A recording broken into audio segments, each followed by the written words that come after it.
ગુજરાતની ટેકનોલોજી ઇકોસિસ્ટમમાં ઉમેરાયું મહત્વપૂર્ણ સીમાચિહ્ન. મુખ્યમંત્રી ભૂપેન્દ્ર પટેલે ગિફ્ટ સિટીમાં હેક્સાવેર ટેકનોલોજીઝના નવા ડિલિવરી સેન્ટરનું કર્યું ઉદ્ઘાટન.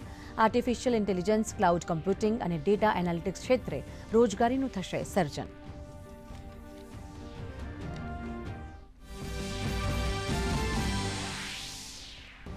રાજકોટવાસીઓની પ્રતીક્ષાનો આવ્યો અંત. નાયબ મુખ્યમંત્રીએ જામનગર રોડ પર નવનિર્મિત ફોરલેન રેલવે ફ્લાયઓવર બ્રિજનું કર્યું લોકાર્પણ. ટ્રાફિક જામ સમસ્યામાંથી મળશે મુક્તિ, પરિવહન બનશે વધુ ઝડપી.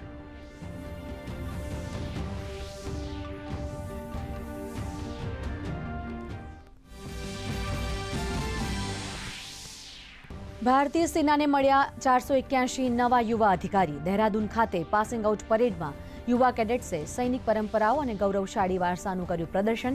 પરેડમાં 9 મહિલા કેડેટ્સની હાજરીને રાષ્ટ્રપતિએ ગણાવી ઐતિહાસિક ક્ષણ. કહ્યું, આ પ્રગતિશીલ ભારતની ઓળખ.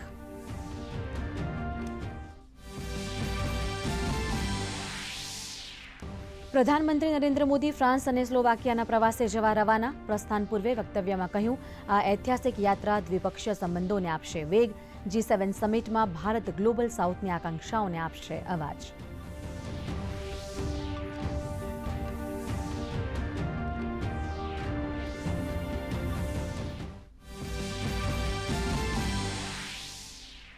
સરહદી વિસ્તારોમાં વસ્તીમાં નોંધાયેલા ફેરફાર પર કેન્દ્ર સરકાર સતર્ક. કેન્દ્રીય ગૃહમંત્રીએ જનસાંખ્યિક ફેરફારો અંગે ઊંડાણપૂર્વક અભ્યાસના આપ્યા નિર્દેશ. ઉચ્ચસ્તરીય સમિતિને સરહદી વિસ્તારોમાં જઈ માહિતી એકત્રિત કરવા આપી સૂચના.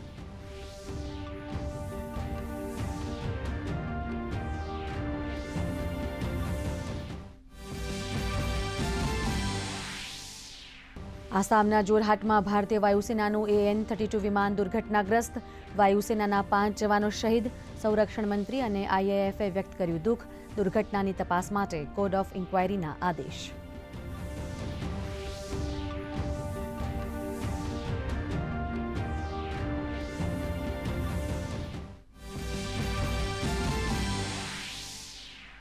લેફ્ટનન્ટ જનરલ ધીરજ શેઠ બન્યા ભારતના 31મા ભૂમિસેના પ્રમુખ. કેન્દ્ર સરકારે કરી જાહેરાત. 30 જૂનના રોજ સંભાળશે પદભાર. વર્તમાન આર્મી ચીફ ઉપેન્દ્ર દ્વિવેદીની લેશે જગ્યા.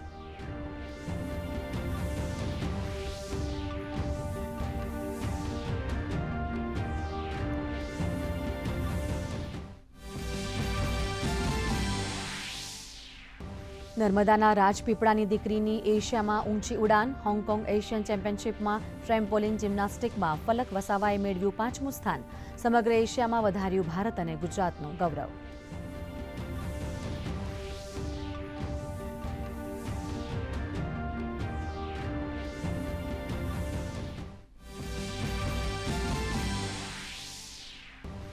અને વરસાદની આગાહી વચ્ચે અસહ્ય ઉકળાટમાં રાહત. 41.9 ડિગ્રી મહત્તમ તાપમાન સાથે ભાવનગર સૌથી ગરમ શહેર. આવતીકાલે દક્ષિણ ગુજરાતમાં રહેશે વરસાદી માહોલ.